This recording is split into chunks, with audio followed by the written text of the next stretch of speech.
All right, Shalom Akim. First and foremost, I want to give all praises, honor, and glory to Yahweh, Bahashem, Yahawashi, Bahashem, Rakakwadash, and double honors to the elder apostles of Great Millstone. Citations to all the Akim out there pushing the word of Yahweh, Bahashem, Yahawashi, Bahashem, Rakakwadash, and truth and sincerity. Yahweh, Bahashem, Yahawashi, Bahashem, Rakakwadash, Rakakwadash, you all. All right, so what I'll be entitling this lesson is prophecy, okay? Space Force and the return of Yahawashi. Okay, and as you see on the screen, there's an article that was published by Sputnik News. Trump admits U.S. will develop offensive space capabilities. All right, and as you read this article, which there's been other articles done on this particular report, okay, concerning Trump and the U.S. military. All right, but when you read articles concerning this topic, all right, pretty much goes into how Donald Trump, the current president of the United States, has been stating that he wants to develop another branch of the U.S. military called the Space Force. Okay, and there's various articles that go into it. All right, and according to Trump, okay, and all these other reporters, all right, this is just to help bolster the U.S. military's offensive and defensive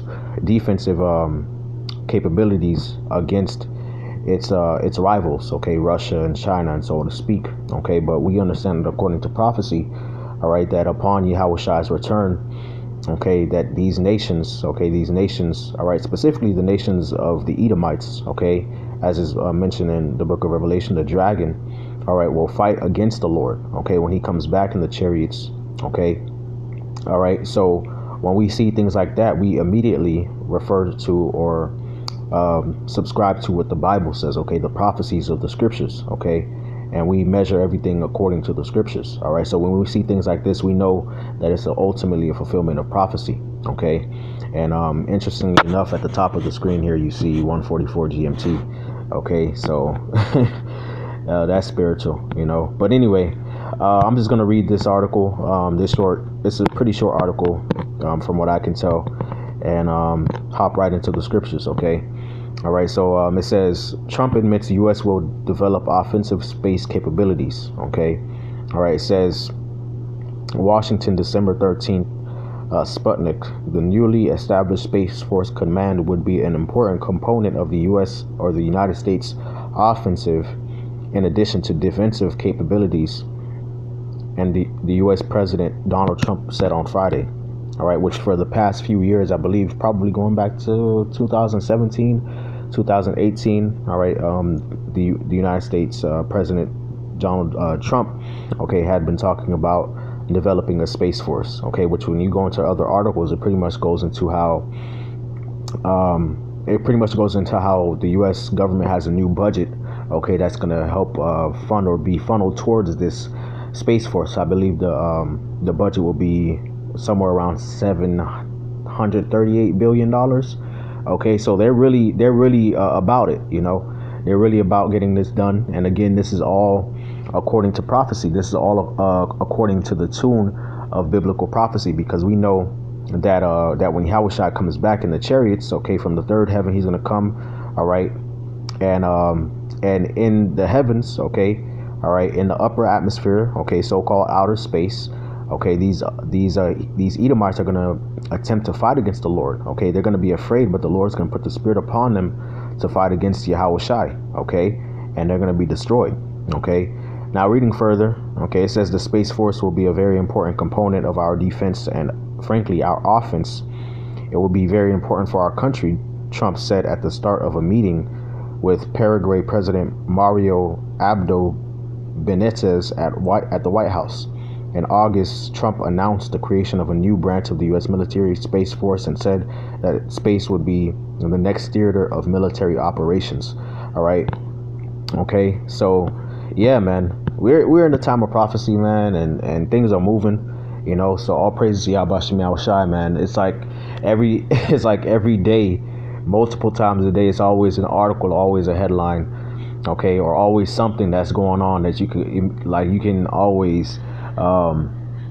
can always match up with biblical prophecy, man. Okay, and that's just the times that we're living in, man. The signs and the vision is speaking more vividly now, okay, than ever. Okay, because the Lord is on his way back. Okay, now with that being said, I'm going to go to Revelation chapter 12. Just hit the scriptures real quick. All right, this is Revelation 12 and verse 7. It says, and there was war in heaven. Right now, reading the article, Trump said that that outer space would be the new frontier for war. Okay, all right, the new frontier for military operations. Okay, all right, and the reason why the Lord put the Spirit on him to do that is because upon the Lord's return with his holy angels, all right, these Edomites going to attempt to fight the Lord. Okay, all right, because Yahawashi is coming back in his chariots, so-called UFOs. Okay, all right, that travel in outer space, that are capable of interdimensional travel. Okay, all right, and upon his return, these other nations, all right, particularly the Edomites, are going to try to fight against Yahawashi, Michael, and his angels. Okay, and they're going to be defeated. Okay, so that's when you read Revelation 12, all right, down to verse 9, 12 verse 7 through 9, excuse me. All right, that's what that's talking about. Okay, and it says, and there was war in heaven. Michael and his angels fought against the dragon, and the dragon fought with it and his angels. Okay, now the dragon represents what? The Roman Empire. Okay, that fourth beast that was mentioned in Daniel. Okay, which we understand according to the book of Revelation 13. All right, that dragon came back. Okay, all right, now in the form of NATO and the EU, spearheaded by Babylon America. Okay, all right, so when Yahawashi comes back with Michael and the angels, okay, all right, the Roman Empire in its modern form, okay, NATO and the EU, spearheaded by Babylon the Great America, are going to fight against, okay, the Lord and his angels. Okay, all right, they're going to fight using their fighter jets and their their aerial military combat weaponry. Right, and it says what in verse 8? And prevailed not. Okay, so they're not going to prevail. Neither was their place found any more in heaven. And the dragon, and the great dragon, was cast out, that old serpent called the devil and Satan, which deceiveth the whole world. He was cast out into the earth, and his angels were cast out with him. Okay, so they're going to lose that fight against the Lord and his angels. Okay, all right, that's what it means by the dragon was cast out. All right, when Yahawashi comes back with his holy angels, all right, they're going to try to fight against the Lord and his angels. All right, with their carnal technology, with their spacecraft and aircraft, fighter jets and missiles and whatever, right? And the Lord's going to totally defeat them. Okay, it's not even going to be a real fight. Okay, it's not even going to be a real fight. All right, you're going to have a multitude of nations try to come and fight against the Lord, and the Lord's going to lay waste to them. Okay, all right. And so that's what it means when it says the dragon was cast out of heaven. Okay, not only heaven meaning his place of rulership, but the literal heavens. Okay, the literal outer atmosphere and upper and outer atmosphere of the earth. Okay, all right. So with that being said, okay, I'm going to go to 2nd Ezra, chapter 13 and 1. All right.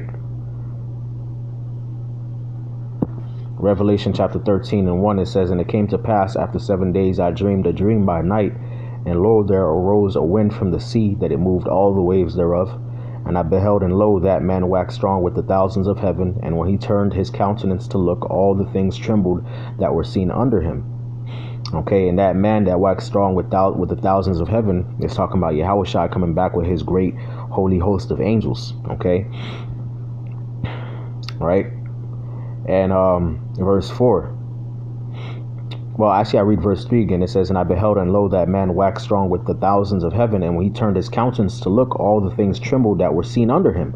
Okay, so when Yahawashi comes back, it's going to be a terrible sight for the majority of the people on planet Earth. Okay, the only ones that's going to be able to have boldness and rejoicing in that day, all right, is going to be the Lord's elect. Okay, that remnant that's allotted to be saved. All right, so it says, verse 4, and whensoever the voice went out of his mouth, all they burned that heard his voice, like as the earth faileth when it feeleth the fire. And after this I beheld, and lo, there was gathered together a multitude of men out of number from the four winds of the heavens to subdue the man that came out of the sea. All right. So when Yahawashi comes back, you're going to have these other nations. They're going to gather themselves together in great multitude, okay, being spearheaded by E himself, all right, to go and fight against the Lord. But I beheld, and lo, and he graved himself a great mountain and flew upon it. But I would have seen the region or the place whereout the hill was graven, and I could not. All right, now that hill, all right, that great mountain that was hewn out without hands, that Yahawashi flew upon, all right, represents the chariot, okay, the big chariot that Yahawashi is coming back in, okay, all right, and it's going to be so big that's going to blot out and it's going to block out the sun and the sky and entire regions of the earth, okay, that's how big it's going to be. Verse 8, and after this I beheld, and lo, all they were gathered, which were gathered together to subdue him, were sore afraid, and yet durst to fight. So they're going to be afraid, okay, but they're still going to fight. Why? Because the Lord's going to put the spirit upon them to try to fight against him and his angels, man. All right, the same way the Lord hardened Pharaoh's heart, okay, to go chase the children of Israel in the wilderness and to follow them through the Red Sea upon dry ground, okay, just so they could get destroyed. All right, that's the same way the Lord's going to do to these heathens, man, okay, especially you Edomites. And lo, as he saw the violence of the multitude that came, he neither lift up his hand, nor held sword, nor any instrument of war, but only I saw that he sent out of his mouth as it had been a blast of fire, and out of his lips a flaming breath, and out of his tongue he cast out sparks and tempest. And they were all mixed together, the blast of fire and the flaming breath and the great tempest, and fell with violence upon the multitude which was prepared to fight, and burnt them up every one, so that upon a sudden of an innumerable multitude nothing was to be perceived, but only dust and smell of smoke. When I saw this, I was afraid. Okay, now what it means by Yahawashi speaking out of his mouth and sending fire, okay, and flames and sparks and tempest, okay, that's talking about the fire that's going to come from the chariots, okay, because that's a big part of the destruction too. All right, we talk about the missiles and the destruction that's going to come from them, all right, the thermonuclear missiles and the atomic warfare and all of that, okay, but a major part of the destruction is going to be from those chariots, man, because the Lord said that he's coming with his fire and his chariots like a whirlwind, okay, to render his anger with fury and his rebuke with flames of fire. Okay, so Yahawashi and the angels are going to be in them chariots, and Yahawashi is going to command fire to come down from those chariots, all right, to burn up the great multitude of the armies of the nations, man. Okay, not just in the Middle East, but all over the earth, man. They're going to get judged, man. Okay, all right, it's going to be one moment they're there and another moment they're out of there. Okay, they're not there anymore. It's going to be nothing but smoke and dust everywhere. Okay, all right, of an innumerable multitude. All right, that's why it's written in Revelation that way, man. The great dragon was cast out, and there was no place found for him in heaven, because it's going to be a quick defeat. Yahawashi said in the Gospels, man, I saw Satan fall from heaven as lightning.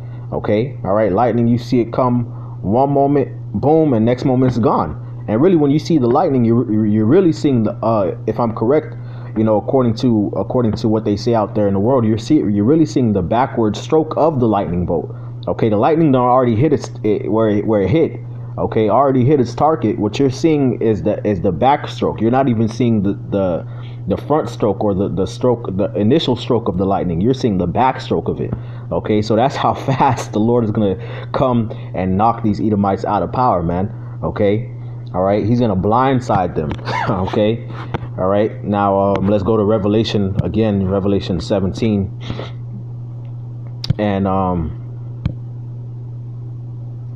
and 14, right?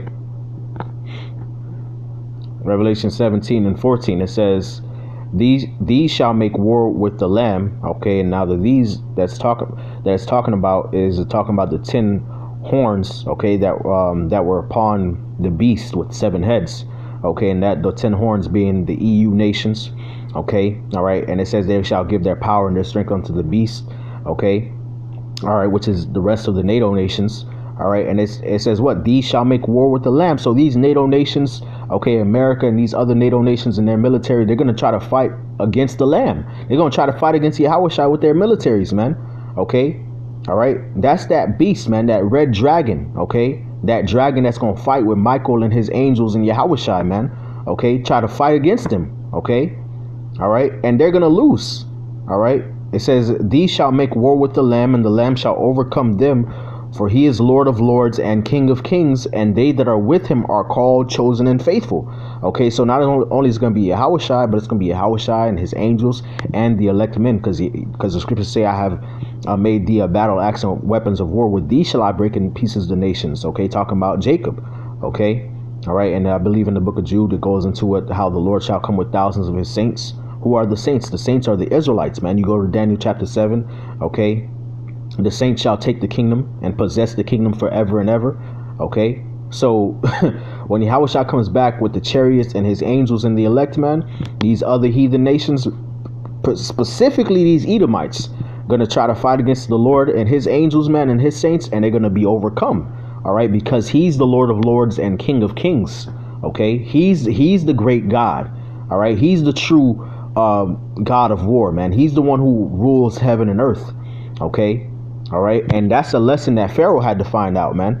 Okay. That's why after Pharaoh was defeated, Pharaoh and his army were defeated. All right. That's why Moses and the children of Israel sung the song of Moses, man. And what was one of the verses in that song? All right. The Lord is a man of war. How is his name? Okay. All right. So the people of the earth, man, especially these Edomites, are going to know. All right. They're going to learn their lesson, man, that the true power of heaven and earth, man, the true God of war, okay, is Yahawashi. Okay, they're gonna learn that lesson the hard way. Okay, all right. So with that being said, I'm just gonna close out with this final precept. I don't really mean to keep this video very long. Psalm 68 and 30, right? Psalm 68 and 30, it says, rebuke the company of spearmen and the multitude of the bulls, and with the calves of the people. Now the bulls and the calves represent the militaries, okay, the military men, their generals and their captains, all right, their soldiers, okay. Spearmen representing what? Men of war, okay. That now back in the ancient world, people actually fought with spear and javelin. Now they use guns and missiles and things of that nature, right?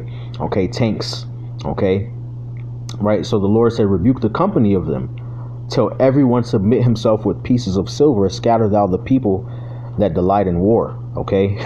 All right. Scatter thou the people that delight in war. Okay. Till they submit themselves unto the Lord with silver. Okay. And that's what's going to happen, man. The Lord's going to defeat these nations and their armies. Okay. And they're going to submit themselves unto him and unto the children of Israel with pieces of silver. Okay. Coming to bring gold and silver and frankincense and all their goods, all their goodly things to build up the kingdom of the Israelites, okay, underneath Yahawashi, okay. All right, so with that being said, Lord willing, this video is edifying. I want to give all praise, honor, and glory to Yahweh, Ba'ashem, Yahawashi, Ba'ashem, Rakakwadash, double honors to the elder apostles of Great Millstone, and salutations to all that came out there pushing the word of Yahweh, Ba'ashem, Yahawashi, Ba'ashem, Rakakwadash, in truth and sincerity. Yahweh, Ba'ashem, Yahawashi, Ba'ashem, Rakakwadash, Barakatham to you all, and with that, I want to say Shalom.